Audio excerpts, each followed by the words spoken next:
yeah, risk management is really important. It doesn't matter if you're a big company, if you're a small company, you have to always do your risk management. As entrepreneurs, we have to be aware that we have to think about the future. We have to minimize that uncertainty, or at least have it very under control.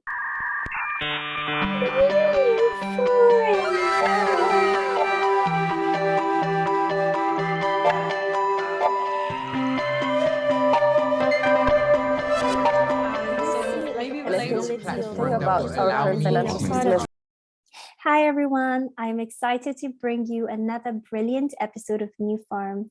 NEWFORUM is a community podcast inviting purpose-driven creators, visionaries, developers, and investors to spark accessible conversations on the topics of crypto, the metaverse, NFT, and everything Web3. Today, the founders of Nefty Blocks, Juan Paniagua and José Andrade, will chat with us about their unique experiences and creative background and how Nefty Blocks came to be, as well as the impact they're making in this space. We will also discuss how to create community-driven tools and what's next for Nefty Blocks. A bit about the founders and Nefty Blocks. Juan has over 20 years of experience in software development and the creation of IT-related companies. He's a blockchain enthusiast and promoter of decentralization and open standards. Jose, on the other hand, has been a software developer for many years. He's passionate about experimenting with new technologies. He's a quick learner and is always looking for ways to improve. Nefty Blocks are the second largest marketplace on Wax. And Wax is a top game in blockchain. Nefty Blocks are your home for NFTs to effortlessly buy, sell, and drop NFTs using community-driven tools. Hey, Juan and Jose, thanks again for joining me today. Hello, how are you? Yeah, thanks for inviting us. I'm really excited to know the story behind Nefty Blocks. Like, how did it start? Because I read that Nefty Blocks is the #1 trade to earn marketplace for buying, selling, and creating digital collectibles. That's quite incredible. So how did it begin? Well, Nefty Blocks basically started out of necessity. We started Nefty Blocks because we had our own NFT collection on the Wax blockchain ourselves. And we found that there were not enough tools for creators. There was a huge limitation for non-technical people to get involved in the NFT space. So for our own collection, we started creating initially some scripts, initially some very simple tools to make our life easier. And those tools quickly turned into Nefty Blocks. Incredible. Jose, do you have anything to add to that? Yeah, basically what Juan told you in the end. Yeah, we try to make it easy to use. We understand that many artists are not technical people. So at the beginning, everything was done through the blockchain. So we pretty much made a UI, and then we started building more things that were requested by the community. So that's why it was community driven. Like, we started building based on the necessity, and then it started growing. It's always nice when an innovation comes out of, trying to solve some sort of a problem. You know what I mean? So it's like the why is so concrete, and I really love that. I'm also curious to know, what does Nefty Blocks offer, and what do you recommend for people trying to navigate Nefty Blocks, especially for perhaps our community members who are maybe new to this type of information? Yes, I think that question is pretty extensive, but yeah, maybe Jose can get started with that. Okay, Jose. Yeah, basically what we started offering was a way for creators to make their NFTs and drop them easily. So we call them drops for the initial sale. So all the artists, they create their NFTs, they can do it through the platform. And then if you want to sell it, you create a drop. But there are more, let's say, complicated configurations that you can do on drops. You can have whitelists, you can have proof of ownership, which would be like saying you can only buy it if you hold this NFT or if you hold these tokens. So we provide all that configuration. And after that, we also provided some gamification mechanics for your collection. We call them blends. And in the end, what you do is you define a set of ingredients to get another NFT. So you could say, I have 2 NFTs. One represents, I don't know, a milkshake, and the other one represents a hamburger. And then the resulting NFT is a meal. So those kind of mechanics we offer on Nefty Blocks. And we also have the packs. And packs are like booster packs. You have a set of cards that can be inside of a pack. You open them, but you don't know what you're going to get. And that's the randomization that you get through Nefty Blocks. And on top of that, we also build the marketplace. So we're using the same marketplace as any other wax marketplace is using, but we build a layer on top of it where you can earn rewards. That's why we call Nefty Blocks a trade to earn platform. So every time you buy an NFT through the secondary marketplace, you're earning rewards. And that's how we started adding more features to Nefty Blocks that will benefit creators and collectors alike. I'm curious to know what's like a quick difference between play to earn and trade to earn. Basically, what happens is that play to earn is you earn tokens while playing a game. And to play that game, you have to own certain NFTs and go and use those NFTs in the game. What we do is that we reward you before you go to play the game. So you earn while you are trading, while you are getting those NFTs, or while you are selling those NFTs. So we give you rewards while you are trading on our platform, and that's why we call it trade to earn.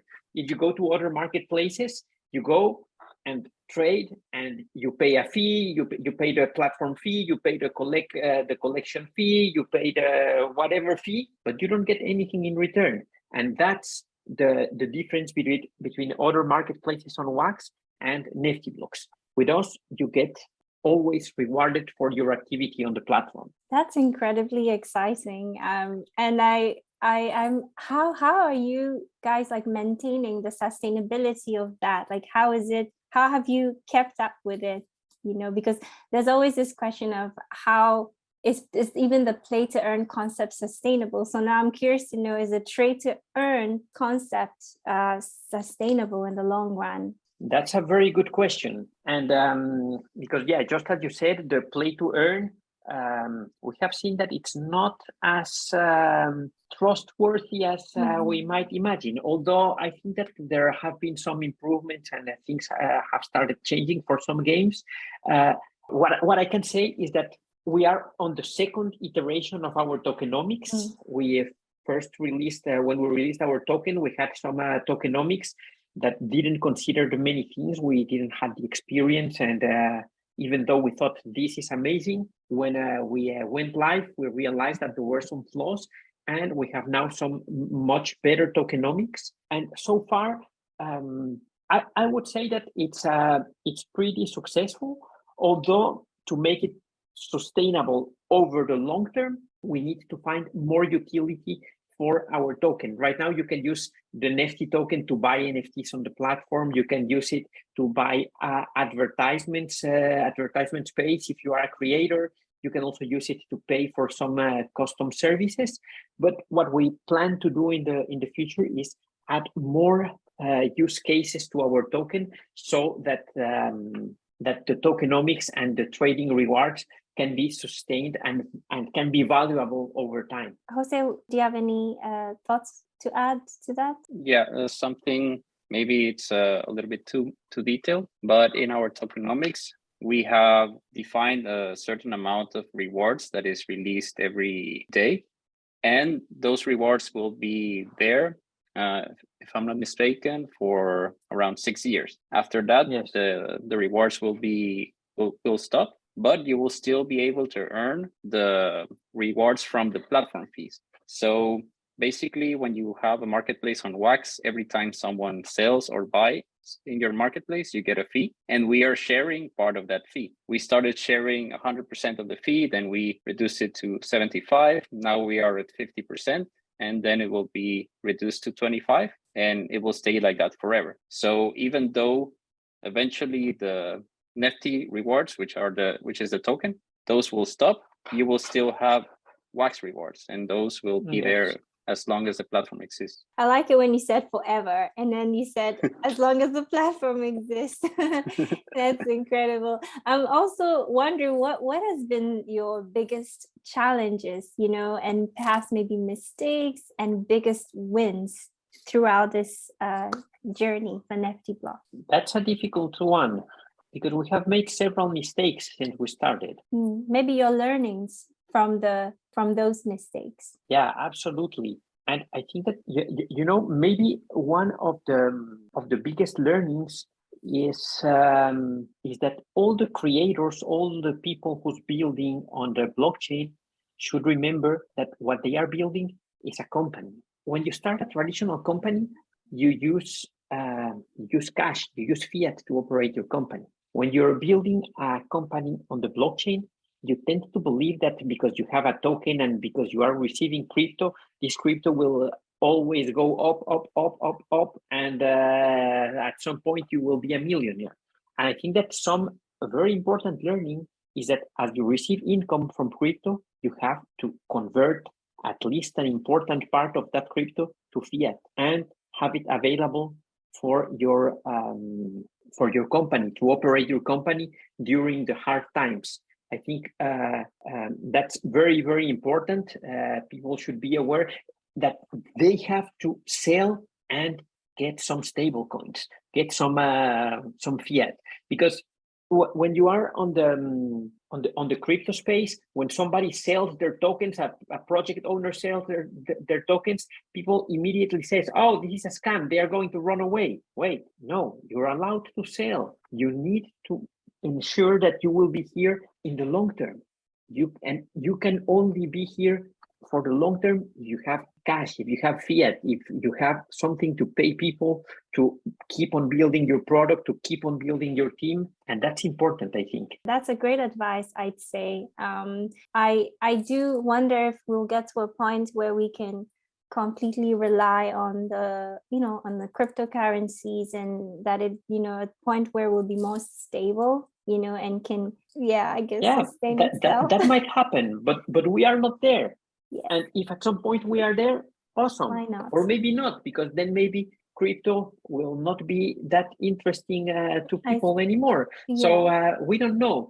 But I think that as entrepreneurs, we have to be aware that we have to think about the future. We have to minimize that uncertainty, or at least have it very under control. And I guess speaking about this, I can't help but wonder what you guys think about like NFTs in terms of how they're doing in today's bear market, and is there a future for NFTs? I think there's of course a future for NFTs. I think NFTs are in their infancy right now.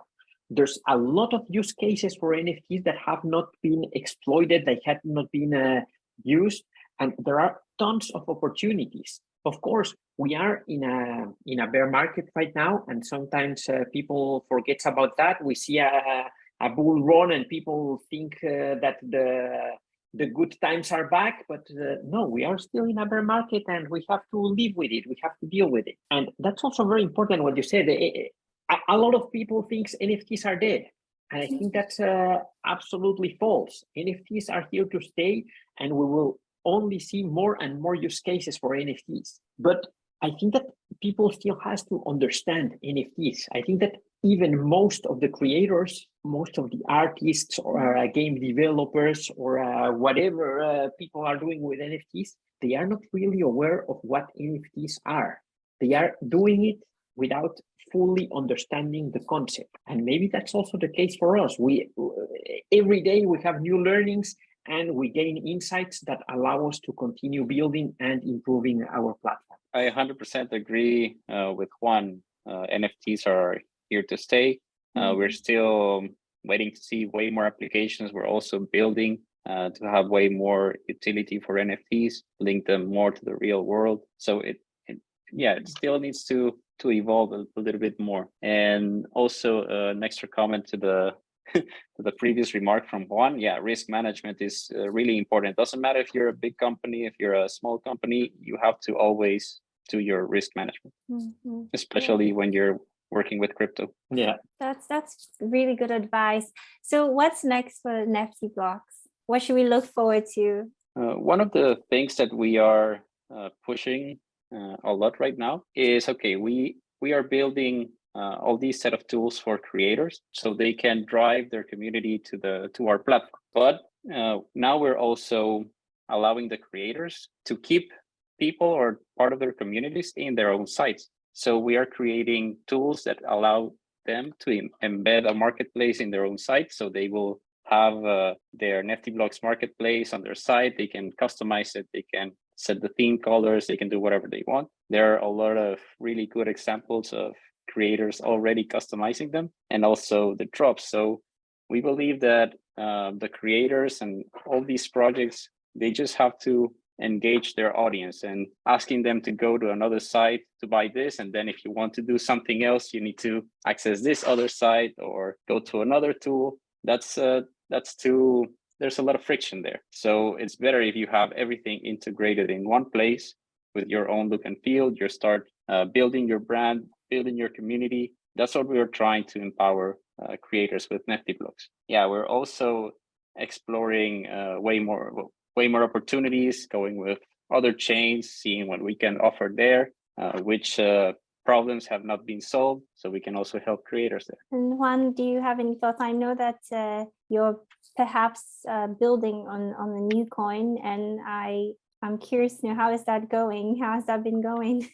Yes, that's something that we have been working on, and that's part of what Jose mentioned. He was not very specific, but yeah, we are exploring multiple chains, and one of those chains, which we are not really only exploring, we are building together with NewCoin, and we are in the process of releasing our tools on the NewCoin chain as soon as it launches. So we are ready for that, and we are looking forward to working very closely to the NewCoin team. We plan to do a lot of great things together. We are collaborating with NewCoin beyond only the NFT marketplace. We are helping with way more things, and we have very ambitious plans together. And I think that can only be good because whatever we build for one chain will benefit the other chain, and so on. And this will make the ecosystem something way stronger and better for consumers, for collectors, and for whoever needs to interact with the blockchain. But yeah, NewCoin is a very important part of the NeftyBlocks future. Amazing. That's really exciting, and I'm looking forward to all the amazing possibilities. And I really like that, I really believe that we're doing all this to shape Web3 and crypto, right? It's for the future of Web3 and crypto. So I really love that you're like exploring, experimenting, and that you're also building on the new coin. Before I let you go, I have a question. You guys are really big on, I guess, building community-driven tools. And I'm curious to know, how do you do that? How do you create great tools for creators? I think that there are two very important things there. And one is that we started as creators ourselves. So we were experiencing the pain firsthand. We knew where the problems were. And the second part is that we listen to our users. We are always checking what's going on. If they give us feedback, we try to really understand where are they coming from and what is the pain they are experiencing, and that allows us to build the tools that are really needed. Because it's very easy to start building something that nobody will use. And we have made that mistake, don't get me wrong. So we really try to listen to our community and solve things that we are experiencing as problems. I don't know, Jose, if there's something you want to add there. I was also thinking about the same thing. We listen to feedback. Some of the feedback that we receive might be very easy to implement, and sometimes we do it right away. And others, they require a lot of planning and discussion, but we always consider them. And sometimes we would like to move faster than we move, but it's just a matter of planning. And also, as the team grows, it requires more management. As the community grows, the same. But basically, we really try to listen to the community And for us, the creators and collectors are important. So yeah, we listen to them. And would you say Discord is the way you communicate or co-create with your community? Discord. Yeah, we use Discord. Previously, we had a Telegram group, but yeah, it became unmanageable. So that's why we migrated to Discord, and we still need more experience managing Discord itself. But in the end, I think that both Telegram, Discord, we also have Twitter Spaces where people can interact with us every Monday, except next Monday, I think. I don't know if we will have our regular spaces, but we have many channels where we interact with the community, and that's important. But what really matters is that the channels are only that, channels. The tools are tools. What really matters is being there, listening to people, talking to them, and learning what are they really suffering, what are their pain points, and then together try to find solutions to what they are experiencing. Amazing. Thank you so much. I mean, this has been a really insightful and informative conversation, and I just can't help but notice that we're kind of matching a little bit. Oh yeah. Yeah, a little bit the colors. So that's it's summertime. Yes. So that's great. And I guess before you go, I'm wondering if you have any last thoughts for our audience and community listening to you today. Any maybe advice? Yeah, I think the advice that I could give is if you have an idea and you're really passionate about it, just start working on it, and eventually someone will notice and people will start using it. If there is a problem and you have a solution, don't be afraid to offer it. Absolutely. And I think that on top of that, what I would say, if there's already a solution and it's good enough, then build a complementary tool. Don't try to build the same tool because it doesn't make sense. Build something that really adds value to the end user. And you will not add value, you won't add value by building the same thing that it's already there. Build something different. Build something that really brings a new experience, a different experience to people. That's incredible advice from both of you. Thank you so much. And where can our listeners find you on your social platforms? Yes, you can find us on Twitter, find us on also Instagram, although that's less used, and Discord. Those are the main channels. And we have every Monday a Twitter space at 9 p.m. CEST. Yeah, you can chat with us if you have any questions or just want to hang out. Amazing. Thank you so much for your time again. And thank you all for being a part of today's forum. If you want to get more involved in our community, make sure to follow us on our social platforms. IG is newcoin.nco and our website is newcoin.org. You can also join our Discord community, and we will have all the links in the description as well as Nefty Blocks links. And again, and as always, don't forget to share, like, and subscribe to our channel, and we will see you in the next episode. Thank you.